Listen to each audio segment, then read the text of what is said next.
साद बिन माज जो जख्मी थे काब बिन असद के दरवाजे पर जा रुके और दस्तक दी।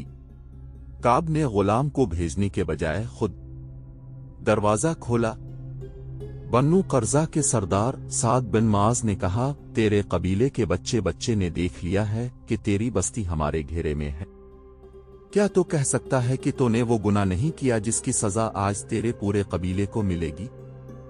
क्या तूने सोचा नहीं था कि बद अलैहिस्सलामदी की सजा किया है? मुझे इनकार नहीं, काब बिन असद ने हारे हुए लहजे में कहा, लेकिन मैंने वो गुनाह किया नहीं जो अबू सुफियान मुझसे कराना चाहता था। इसलिए नहीं किया कि तो इससे यरगमाल में ऊंचे खानदानों के आदमी को मांगता था। साद बिन माज ने कहा, इससे पहले तो ने इसे कह दिया था कि तेरा कबीला मदीना के इन मकानों पर शब खून मारेगा जिसमें हमारी औरत और बच्चे थे। तो ने एक मुखबिर भी भेजा था, बदबख्त इंसान तो ना सोच सका कि मुसलमानों की एक औरत बेदार हुई तो वो यहूदियों की शैतानियत को सिर्फ एक डंडे से कुचल देगी। मैं जानता हूं तुम्हें नईम बिन मसूद ने खबर दी है कि मैंने तुमसे बद अलैहिस्सलामदी की है। काब बिन असद ने शिकस्त खुर्दा आवाज में कहा, तुम ये जान लो कि यह खबर गलत नहीं। मैंने जो कुछ किया वो अपने कबीले की सलामती के लिए किया था। अब अपने कबीले के लिए सजा खुद ही मुकर्रर कर लो। साद बिन माज ने कहा, तो जानता है कि मुआहिदा तोड़ने वाले कबीले को क्या तावान देना पड़ता है। अगर तो खुद अपनी सजा का फैसला नहीं करता तो भी तुझे मालूम है कि तेरे कबीले का अंजाम किया होगा। क्या तो बन्नू कीनका और बन्नू नजीर का अंजाम भूल गया है? मुझे इस जख्म की किस्म जो मैंने खंदक की लड़ाई में खाया है, तेरे कबीले का अंजाम उनसे ज्यादा बुरा होगा। हाँ साद, काब बिन असद ने कहा, मैं जानता हूं मेरे कबीले का अंजाम क्या होगा। हमारे बच्चे और हमारी औरतें भी खत्म हो जाएंगी। मेरा फैसला यह है कि मुआहिदे के मुताबिक मेरे कबीले के तमाम मर्दों को कत्ल कर दो और हमारी औरतों और हमारे बच्चों को अपने साथ ले जाओ। वो जिंदा तो रहेंगे, सिर्फ जिंदा नहीं रहेंगे। साद बिन माज ने कहा, वो खुदा के बच्चे नबी की रहमत की बदौलत बाइज्जत जिंदगी बसर करेंगे। अपने तमाम आदमियों को बाहर निकालो। साद बिन माज वापस आ गए और रसूल अल्लाह से कहा, बन्नू कर्जा ने अपनी सजा खुद मुकर्रर की है। इनमें जो आदमी लड़ने के काबिल हैं उन्हें कत्ल कर दिया जाए और औरतों बच्चों और बूढ़ों को अपनी तहवील में ले लिया जाए। सब ने देखा कि बन्नू करीता के लोग कले से बाहर आ रहे थे। मुहासरे में से किसी को भाग निकलने का मौका ना मिला। मौरखों ने लिखा है कि यहूदियों की तारीख फितना व फसाद और बद अलैहिस्सलामदी से भरी पड़ी थी। इसे खुदा की धुतकारी हुई कौम कहा गया था। उनके साथ जिसने भी नरमी बरती उसे यहूदियों ने नुकसान पहुंचाया। चुनांचे बन्नू कर्जा को बख्श देना बड़ी खतरनाक हमाकत थी। मुसलमानों ने इस कबीले के ऐसे तमाम आदमियों को कत्ल कर दिया जो लड़ने के काबिल थे और बूढ़ों, औरतों और बच्चों को अपनी तहवील में ले लिया। दो मौरखीन ने लिखा है कि रसूल करीम ने बन्नू कर्जा पर फौज कशी की तो यहूदियों ने बड़ा सख्त मुकाबला किया। मुसलमानों ने 25 रोज बन्नू कर्जा को मुहासरे में लिए रखा। आखिर यहूदियों ने रसूल अकरम को पैगाम भेजा कि साद बिन माज को उनके पास सुलह की शराइत तय करने के लिए भेजा जाए। चुनांचे साद बिन माज गए और ये फैसला कर आए कि बन्नू कर्जा के आदमियों को कत्ल कर दिया जाए और उनकी औरतों और बच्चों को माल गनीमत में ले लिया जाए। जिन यहूदियों को कत्ल किया गया उनकी तादाद 400 थी। ज्यादातर मौरखों ने लिखा है कि बन्नू कर्जा ने मुकाबला नहीं किया और अपने किए की सजा पाने के लिए कला से निकल आए। मदीना में यहूदियों के कत्ल आम के साथ ये जिक्र दिलचस्पी से खाली ना होगा कि इससे पहले मुसलमानों ने यहूदियों के दो कबीलों बन्नू नजीर और बन्नू किनका को ऐसी ही बदअहदी और फितना परदाजी पर ऐसी ही सजा दी थी। इन कबीलों के बच्चे और यहूदी शाम को भाग गए थे। शाम में ईरानियों की हुकूमत थी। एक ईसाई बादशाह हर कुल ने हमला करके शाम पर कब्जा कर लिया। यहूदियों ने इसके साथ भी बदअहदी की। उधर मदीना में मुसलमान बन्नू कर्जा को कत्ल कर रहे थे, उधर हर कुल बन्नू नजीर और बन्नू किनका का कत्ल आम कर रहा था। ایک حدیث ہے جو حضرت عائشہ کے حوالے سے حشام بن عروہ نے بیان کی ہے کہ سعد بن معاذ کے فیصلے کو رسول کریم نے قبول فرما لیا اور بنو قرظہ کے یہودیوں کو قتل کر دیا گیا تھا۔ حشام بن عروہ نے یہ بھی کہا ہے کہ ان کے والد بزرگوار نے انہیں یہ واقعہ سنایا تھا کہ سعد بن معاذ کو سینہ میں برچھی لگی تھی۔ جب بنو قرظہ کو سزا دی جا چکی تو رسول اللہ کے حکم سے سعد بن معاذ کے لیے مسجد کے قریب ایک خیمہ لگا کر اس میں انہیں رکھا گیا تاکہ ان کے زخم کی دیکھ بھال آسانی سے ہوتی رہے۔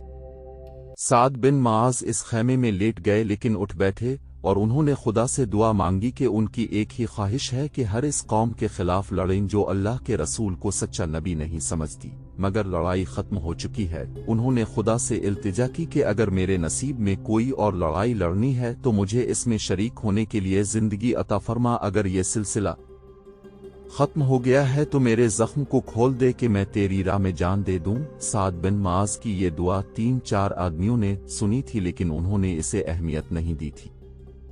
صبح کسی نے دیکھا کہ سعد بن معاذ کے خیمے سے خون بہہ بہہ کر باہر آ رہا تھا۔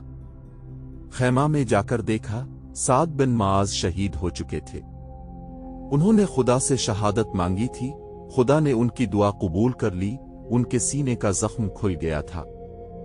بنو قرظہ کی تباہی کی خبر مکہ پہنچی تو سب سے زیادہ خوشی ابو سفیان کو ہوئی۔ خدا کی قسم، بنو قرظہ کو اس بد علیہ السلام دی کی سزا ملی ہے جو اس کے سردار کعب بن اسد نے ہمارے ساتھ کی تھی۔ ابو سفیان نے کہا، اگر اس کا قبیلہ مدینہ پر شب خون مارتا رہتا تو فتح ہماری ہوتی اور ہم بنو قرظہ کو موت کے بجائے مال غنیمت دیتے۔ کیوں خالد؟ کیا بنو قرظہ کا انجام بہت برا نہیں ہوا؟ خالد نے ابو سفیان کی طرف ایسی نگاہوں سے دیکھا جیسے اسے اس کی بات اچھی نہ لگی ہو۔ کیا تم بنو قرظہ کے اس انجام سے خوش نہیں ہو خالد؟ ابو سفیان نے پوچھا۔ مدینہ سے پسپائی کا دکھ اتنا زیادہ ہے کہ بڑی سے بڑی خوشی بھی میرا یہ دکھ ہلکا نہیں کر سکتی۔ خالد نے کہا، بد عہد کی دوستی دشمنی سے زیادہ خطرناک ہوتی۔ کیا تم مجھے بتا سکتے ہو کہ یہودیوں نے کس کے ساتھ وفا کی ہے؟ اپنی بیٹیوں کو یہودیت کے تحفظ اور فروغ کے لیے دوسری قوموں کے آدمیوں کی عیاشی کا ذریعہ بنانے والی قوم پر بھروسہ نہیں کیا جا سکتا۔ ہمیں مسلمانوں نے نہیں، طوفانی آندھی نے محاصرہ اٹھانے پر مجبور کیا تھا۔ ابو سفیان نے کہا، ہمارے پاس خوراک نہیں رہی تھی، تم لڑنا نہیں چاہتے تھے، خالد نے کہا اور اٹھ کر چلا گیا۔ خالد اب خاموش رہنے لگا تھا۔ اسے کوئی زبردستی بلاتا تو وہ جھنجھلا اٹھتا تھا۔ اس کے قبیلے کا سردار ابو سفیان اس سے گھبرانے لگا تھا۔ خالد اسے بزدل کہتا تھا۔ خالد نے اپنے اب سے عہد کر رکھا تھا کہ وہ مسلمانوں کو شکست دے گا، لیکن اسے جب میدان جنگ میں مسلمانوں کی جنگی چالیں اور ان کا جذبہ یاد آتا تھا تو وہ دل ہی دل میں رسول اکرم کو خراج تحسین پیش کرتا تھا۔ ایسا عسکری جذبہ اور ایسی عسکری فہم و فراست قریش میں ناپید تھی۔ خالد خود اس طرز پر لڑنا چاہتا تھا لیکن اپنے قبیلے سے اسے تعاون نہیں ملتا تھا۔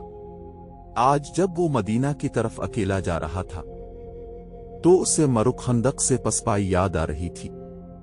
اسے غصہ بھی آ رہا تھا اور وہ شرمسار بھی ہو رہا تھا۔ اسے یاد آ رہا تھا کہ اس نے 1 سال کس طرح گزارا تھا۔ وہ مدینہ پر ایک اور حملہ کرنا چاہتا تھا، لیکن اہل قریش مدینہ کا نام سن کر دبک جاتے تھے۔ آخر اسے اطلاع ملی کہ مسلمان مکہ پر حملہ کرنے آ رہے ہیں۔ اسے یہ خبر ابو سفیان نے سنائی تھی۔ مسلمان مکہ پر حملہ کرنے صرف اس لیے آ رہے ہیں کہ ہم نے ثابت کر دیا ہے کہ قبیلہ قریش محمد سے ڈرتا ہے۔ خالد نے ابو سفیان سے کہا، کیا تم نے اپنے قبیلے کو کبھی بتایا ہے کہ مسلمان مکہ پر حملہ کر سکتے ہیں؟ کیا قبیلہ حملہ روکنے کے لیے تیار ہے؟ اب اس بحث کا وقت نہیں کہ ہم نے کیا کیا اور کیا نہیں۔ ابو سفیان نے کہا، مجھے اطلاع دینے والے نے بتایا ہے کہ مسلمانوں کی تعداد تقریباً 1500 ہے۔ تم کچھ سوچ سکتے ہو؟ میں سوچ چکا ہوں، خالد نے کہا، مجھے 300 سوار دے دو، میں مسلمانوں کو راستے میں روک لوں گا، میں کرا القیم کی پہاڑیوں میں گھات لگاؤں گا، وہ اسی گری سے گزر کر آئیں گے، میں انہیں ان پہاڑیوں میں بکھیر کر ماروں گا، तुम जितने सवार चाहो ले लो, अबू सुफियान ने कहा, और फौरन रवाना हो जाओ। ऐसा ना हो कि वो दड़ी से गुजर आए। खालिद को आज याद आ रहा था कि इस खबर ने इसके जिस्म में नई रूह फूंक दी थी। उसने इसी रोज 300 सवार तैयार कर लिए थे। मुसलमानों की तादाद 1400 थी, इनमें ज्यादातर नफरी पियादा थी। खालिद खुश था कि अपने सवारों की क़ियादत इसके हाथ में है। अब अबू सुफियान उसके सर पर सवार नहीं था। सब फैसले इसे खुद करने थे। वो मुसलमानों को फैसला कुन शिकस्त देने के लिए रवाना हो गया। खालिद कुछ देर आराम करके और घोड़े को पानी पिलाकर चल पड़ा था। उसने घोड़े को थकने नहीं दिया था। मक्का से घोड़ा आराम आराम से चलता आया था। खालिद बड़ी मजबूत शख्सियत का आदमी था। इसके ज़हन में ख्वाहिशें कम और इरादे ज्यादा हुआ करते थे। वो ज़हन को अपने कब्जा में रखा करता था, मगर मदीना को जाते हुए ज़हन इस पर काबिज हो जाता था। यादों के थपेड़े थे जो उसे तूफानी समंदर में बहती हुई कश्ती की तरह बीच रहे थे। कभी उसकी ज़हनी कैफियत ऐसी हो जाती जैसे वो मदीना बहुत जल्दी पहुंचना चाहता हो, और कभी यूं जैसे इसे कहीं भी पहुंचने की जल्दी ना हो। इसकी आंखों के आगे मंजिल सराब बन जाती और दूर ही दूर बहती नजर आती थी। घोड़ा अपने सवार के ज़हनी खलफिशार से बेखबर चला जा रहा था। सवार ने अपने सर को झटक कर गर्दो पेश को देखा। वो जरा बुलंद जगह पर जा रहा था। उफुक से अहद का सिलसिला को और ऊपर उठाया था। खालिद को मालूम था कि कुछ देर बाद उन पहाड़ियों के करीब से मदीना के मकान उभरने लगेंगे। इसे एक बार फिर खंदक और पसपाई याद आई, और इसे मुसलमानों के हाथों 400 यहूदियों का कत्ल भी याद आया। बन्नू कर्जा की इस तबाही की खबर पर कुरैश का सरदार अबू सुफियान तो बहुत खुश हुआ था, मगर खालिद को ना खुशी हुई ना अफसोस हुआ। कुरैश यहूदियों की फरेबकारियों का सहारा लेकर मोहम्मद के पैरोकारों को शिकस्त देना चाहते हैं। खालिद को ख्याल आया। उसने अपने माथे पर हाथ फेरा, जैसे इस ख्याल को जहन से साफ कर देना चाहता हो। इसका जहन पीछे ही पीछे हटता जा रहा था। घंटियों की मुतरन्निम आवाजें इसे माजी से निकाल लाईं। उसने दाएं बाएं देखा। बाईं तरफ वसी निशेब था। खालिद ऊपर ऊपर जा रहा था। नीचे 4 ऊंट चले आ रहे थे। ऊंट एक दूसरे के पीछे थे। उनके पहलू में एक घोड़ा था। ऊंटों पर 2 औरतें, चंद बच्चे और 2 आदमी सवार थे। ऊंटों पर सामान भी लदा हुआ था। गेवड़ सवार बूढ़ा आदमी था। ऊंट की रफ्तार तेज थी। खालिद ने अपने घोड़े की रफ्तार कम कर दी। ऊंटों का ये मुख्तसर सा काफिला इसके करीब आ गया। बूढ़े गेवड़ सवार ने इसे पहचान लिया। तुम्हारा सफर आसान हो वलीद के बेटे। बूढ़े ने बाजू बुलंद करके लहराया और बोला, नीचे आ जाओ, कुछ दूर इकट्ठे चलेंगे। खालिद ने घोड़े की लगाम को एक तरफ झटका दिया और हल्की सी अलिफाड़े लगाई। घोड़ा नीचे उतर गया।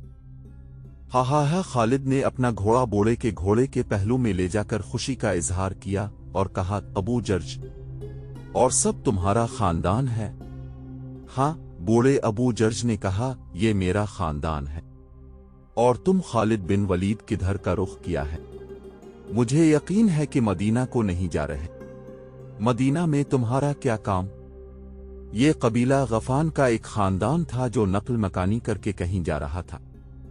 अबू जर्ज ने खुद ही कह दिया था कि खालिद मदीना तो नहीं जा रहा, तो खालिद ने इसे बताना मुनासिब भी ना समझा। अहल कुरैश क्या सोच रहे हैं? अबू जर्ज ने कहा, क्या ये सही नहीं कि मोहम्मद को लोग नबी मानते ही चले जा रहे हैं? क्या ऐसा नहीं होगा कि एक रोज मदीना वाले मक्का पर चढ़ दौड़ेंगे और अबू सुफियान उनके आगे हथियार डाल देगा? सरदार अपनी शिकस्त का इंतकाम लेना जरूरी नहीं समझता। वो हथियार डालने को भी बुरा नहीं समझेगा। खालिद ने कहा, क्या तुम्हें याद नहीं कि हम सब मिलकर मदीना पर हमला करने गए थे तो मदीना वालों ने अपने अर्द गिर्द खंदक खोद ली थी? खालिद ने कहा, हम खंदक फलांग सकते थे। मैं खंदक फलांग गया था, उक्रमा भी खंदक के पार चला गया था, मगर हमारा लश्कर जिसमें तुम्हारे कबीले के जंगजू भी थे, दूर खड़ा तमाशा देखता रहा था। मदीना से पसपा होने वाला सबसे पहला आदमी हमारा सरदार अबू सुफियान था। मेरे बाज़ाहे में ताकत नहीं रही इब्न वलीद। अबू जर्ज ने अपना एक हाथ जो ज़ईफ़ी से कांप रहा था खालिद के आगे करके कहा, मेरा जिस्म जरा सा भी साथ देता तो मैं भी इस मरके में अपने कबीले के साथ होता। इस रोज मेरे आंसू निकल आए थे जिस रोज मेरा कबीला मदीना से पसपा होकर लूटा था। अगर काब बिन असद धोखा न देता और मदीना पर 3-4 शब खून मार देता तो फतेह यकीनन तुम्हारी होती। खालिद झुंझला उठा। उसने अबू जर्ज को कहर की नजरों से देखा और चुप रहा। क्या तुमने सुना था कि युहावाहुद्दीन ने तुम्हारे कबीले के एक आदमी जरीद को मोहम्मद के कत्ल के लिए तैयार कर लिया था? अबू जर्ज ने पूछा। हाँ, खालिद ने कहा, सुना था और मुझे ये कहते हुए शर्म आती है कि जरीद मेरे कबीले का आदमी था। कहाँ है वो 1 साल से ज्यादा अरसा गुजर गया है, इसका पत्ता नहीं चला। मैंने सुना था कि युहावाहुद्दीन इसे अपने साथ यहूदी जादूगर लैस बिन मोशान के पास ले गई थी और उसने जरीद को मोहम्मद के कत्ल के लिए तैयार किया था, मगर मुसलमानों की तलवारों के सामने लैस बिन मोशान का जादू जवाब दे गया। जरीद मुसलमानों के हाथों कत्ल हो गया। बन्नू कर्जा में से जिंदा भाग जाने वाले सिर्फ 2 थे, लैस बिन मोशान और युहावा। अब सिर्फ एक जिंदा है। अबू जर्ज ने कहा, लैस बिन मोशान। सिर्फ लैस बिन मोशान जिंदा है और जरीद और युहावा वो बदरूहें बन गए थे। अबू जर्ज ने कहा, मैं तुम्हें उनकी कहानी सुना सकता हूं। तुमने युहावा को देखा था, वो मक्का की ही रहने वाली थी। अगर तुम कहोगे कि उसे देखकर तुम्हारे दिल में हलचल नहीं हुई थी और तुम अपने अंदर हरारत सी महसूस नहीं करते थे तो खालिद मैं कहूंगा कि तुम झूठ बोल रहे हो।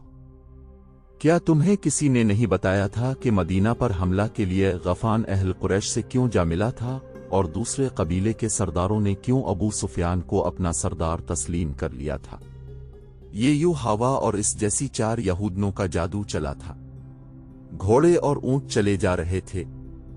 ऊंटों की गर्दनों से लटकती हुई घंटियां बूढ़े अबू जर्ज के बोलने के अंदाज में जलतरन का तरन्नुम पैदा कर रही थी। खालिद इन्हिमाक से सुन रहा था। जरीद युहावा के इश्क का असीर हो गया था। अबू जर्ज कह रहा था, तुम नहीं जानते इब्न वलीद, युहावा के दिल में अपने मजहब के सवा किसी आदमी की मोहब्बत नहीं थी। वो जरीद को अपने तिलिस्म में गिरफ्तार करके अपने साथ ले गई थी। मैं लैस बिन मोशान को जानता हूं। जवानी में हमारी दोस्ती थी। जादूगिरी और शोबदाबाजी उसके बाप का फिन था। बाप ने ये फिन उसे वर्षे में दिया था। तुम मेरी बात सुन रहे हो वलीद के बेटे, औकता रहे हो। अब मैं बातों के सवा कुछ नहीं कर सकता। खालिद हंस पड़ा और बोला, सुन रहा हूं अबू जर्ज, गौर से सुन रहा हूं।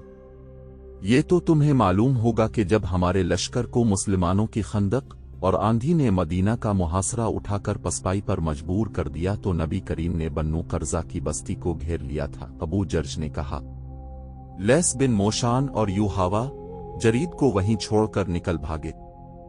हाँ हाँ अबू जर्ज, खालिद ने कहा, मुझे मालूम है कि मुसलमानों ने बन्नू कर्जा के तमाम मर्दों को कत्ल कर दिया और औरतों और बच्चों को अपने साथ ले गए थे। मैं जानता हूं तुम मेरी बातों से उकता गए हो। अबू जर्ज ने चलते हुए कहा, तुम मेरी पूरी बात नहीं सुन रहे हो। मुझे ये बात वहां से सुनाओ। खालिद ने कहा, जहां से मैंने पहले नहीं सुनी।